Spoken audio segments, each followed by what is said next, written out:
você não sabe que o que você está fazendo é errado, leia assim, desatualizado, até ter o entendimento das informações que são corretas, atualizadas.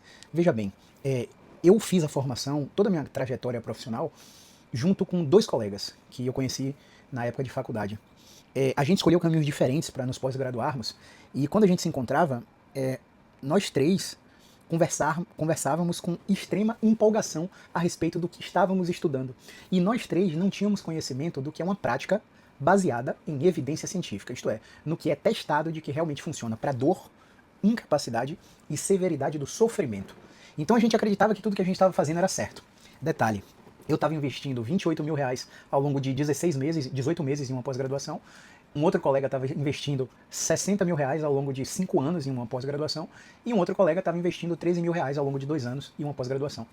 Então, a gente tem um viés do barco afundado. E eu não sei se o termo é realmente esse, mas eu vou tentar te explicar.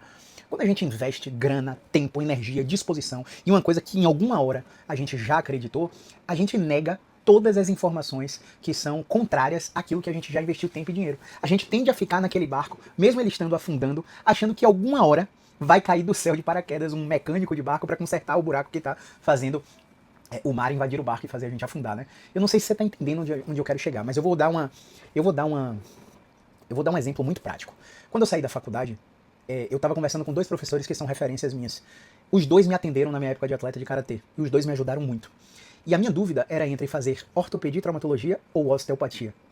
E o argumento que um deles utilizou comigo foi: Caio, a ortopedia não se atualizou nos últimos 5, 10 anos, dentro da área da fisioterapia, né? O que não é verdade, né? Mas naquela época eu tendia a acreditar no viés da autoridade daqueles professores. A ortopedia se atualizou muito na fisioterapia, sim. Mas naquela época eu recebi aquela informação como verdade absoluta. E baseado naquela informação eu decidi me pós-graduar em osteopatia. A osteopatia deixou vários buracos na minha prática clínica. Pacientes que não melhoravam e eu não sabia por quê. Pacientes que tinham dores e que eu não sabia dar diagnóstico funcional. Eu não sabia conversar sobre prognóstico. Eu acreditava que o que faltava na osteopatia seria complementado pela acupuntura. E fui me pós-graduar em acupuntura. Antes dessas duas pós, eu já tinha ganhado uma pós pela prova do ENAD, que foi uma pós em avaliação morfofuncional, prescrição de exercício e biomecânica. Uma pós que tinha como alvo fisioterapeutas e educadores físicos do grupo Croton Educacional. E eu ganhei aquela pós-graduação e cursei aquela pós-graduação. Então eu já estava com um nível de fundamentação técnica para prescrever exercício, para fazer terapia manual, para praticar acupuntura, muito bom. Só que eu persistia com pacientes que não melhoravam, eu não sabia explicar porquê, pacientes que tinham dores, eu não sabia dar diagnóstico, e fatalmente isso me fazia ser um profissional refém.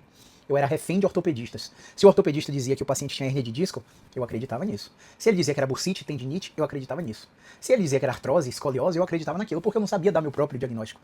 E eu, enquanto fisioterapeuta, eu tenho um diagnóstico próprio para dar, baseado nos distúrbios cinético-funcionais, os distúrbios do movimento humano. Movimento esse que pode colaborar não só para dor, como também para incapacidade, para inclusão social, para diminuição do sofrimento psicológico associado ao problema da dor crônica, e por aí vai. O movimento melhora a disposição, né? Melhora a qualidade do sono. É um hábito angular que te ajuda a se motivar para se alimentar melhor, que vai desencadear uma série de outros hábitos, que na sua família você vai ver as pessoas, você vai estar fazendo isso e vai estar incentivando, por exemplo, outras pessoas da sua família a saírem do sedentarismo. Então, o movimento é mágico. O movimento, ele trata mais de exercício, né? Ele trata mais de 380 doenças documentadas pela literatura científica. Mas esse vídeo aqui é para te mostrar que existe uma maneira de você não ser refém. Qual que é essa maneira? A maneira é você pegar um profissional que está no patamar que você deseja chegar e estudar com esse profissional. E você sabe que eu tenho um curso para te vender, uma mentoria para te vender, mas não é sobre meu curso esse vídeo. Esse vídeo pode te ajudar a comprar curso de qualquer outro profissional que não seja eu. Se você tem como referência tal profissional, porque tal profissional tem uma agenda forte, atende todos os dias, 5 a 10 pacientes todos os dias, beleza, vai entender o que é que aquele profissional faz para ter uma agenda daquela maneira. Se você tem como espelho um profissional que se comunica muito bem, não só tecnicamente com você que é profissional, como também com os pacientes, através do Instagram, do YouTube, do TikTok, nos stories, vai entender como que ele fez para se comunicar bem, vai aprender com esse cara. Se você tem um profissional que é um exímio terapeuta manual, um exímio examinador musculoesquelético, vai aprender com esse cara como é que examina cada articulação, como é que avalia o contexto do paciente. Entende? Porque se você ficar em viés de instituições privadas, e aí eu coloco aqui faculdades, grandes hospitais, grandes instituições de ensino, você vai ser sempre um profissional cheio de títulos, só que com a técnica meia boca. E aí pode ser que você seja esse profissional cheio de títulos e tenha uma técnica até boa, mas você caiu na preguiça. Você não faz mais o que precisa fazer porque dá trabalho. Eu ouvi essa semana de um profissional que não ia... Era um paciente que precisava aplicar hands-on, né? Precisava de técnicas manuais, que o atendimento não podia ser online. Eu ouvi de um profissional que ele não ia fazer isso não, porque dava trabalho e que daqui a 10, 15 anos ele não quer estar com Ler Dort. Um profissional que tem mais de 20 anos de formado. Então, nossas crenças governam nossos comportamentos.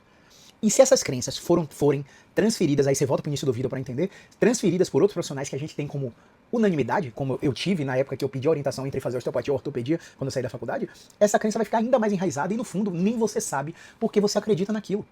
Se eu te disser uma coisa aqui sobre dor crônica, sobre ombro, sobre joelho, sobre coluna, sobre ATM, sobre dor de cabeça, você não tem que acreditar em mim, cara. Você tem que testar, submeter a prova observacional, ver se funciona. A prova observacional funcionou, você precisa ir pesquisar artigos científicos que endossem aquela prática que você acabou de executar. Para você fundamentar a sua prática clínica norteada pelas evidências, não pelo que eu falei ou porque fulano, beltrano, ciclano falou. Se você ficar num viés institucional só por causa de título, você vai entrar num sistema que já é falido. Afinal, tantos cursos e mentorias não estariam dando certo se a faculdade realmente fosse sólida e ensinasse o que você precisa aprender para se preparar para o mercado. Se as pós-graduações fossem sólidas. Gente, curso online hoje é o boom de negócios no sistema educacional da área de saúde, tanto para médicos, como psicólogos, como fisioterapeutas, como educadores físicos. E tudo isso é por causa da falha do nosso ensino. Cursos de inglês hoje, virtuais, e até presenciais, por que funciona? Porque a escola não preparou tecnicamente a gente para ser bilíngue. E as escolas que têm uma preparação bilíngue, pelo menos aqui na minha cidade, têm valores de mensalidades exorbitantes.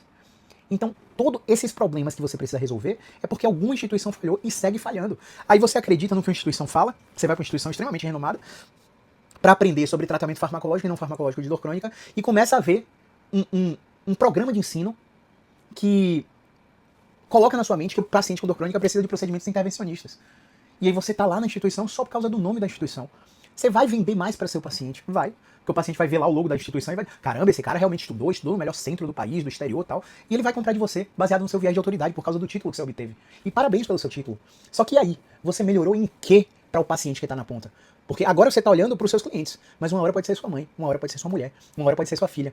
Então, quando você tem prática baseada em evidência no currículo, você não compra qualquer curso, você não paga qualquer pós-graduação, você economiza demais dinheiro indo atrás de formações que são fundamentadas pela ciência e que de fato oferecem o que você ofereceria para sua mãe, para sua filha, para sua esposa, para seu marido, entende? Então, cuidado com o que o mercado oferece para vocês.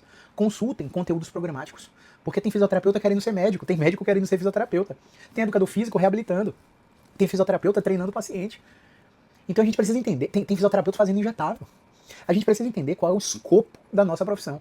Porque estão querendo transformar a fisioterapia numa coisa que ela não é, nunca foi, não nasceu para ser, e com fé em Deus nunca será. Por causa do viés financeiro, do viés capitalista. Olha, eu vou vender mais se eu tiver tal título, eu vou vender mais se eu fizer ozônio, eu vou vender mais se eu fizer infiltração. Mas e aí? O que as pesquisas estão falando? Essa merda funciona para o paciente com dor crônica? Como é que você dorme com a cabeça no travesseiro, sabendo que a escolha que você está dando, a prática que você está oferecendo para o seu paciente, pode ser a prática que amanhã é um familiar seu, é o amor da sua vida que vai receber. E que não vai melhorar e que você já conhece todo o ciclo de frustração. Então a gente precisa formar profissionais mais céticos, mais críticos e menos encantados com nomes e patentes, sabe? Que vistam menos camisa de técnicas, formações, instituições e protocolos e vistam mais camisas do seu próprio nome. Cara, é o seu nome e o seu resultado que vai ser incontestável diante da prática clínica, diante da gestão do seu negócio, diante da mudança que de fato você gera na vida dos seus clientes, sejam eles pacientes ou alunos ou profissionais da saúde, tá bom? Então cuidado, reflete sobre isso aí, tá bom? Um grande abraço, excelente final de semana para todos e segunda-feira estamos aí de novo.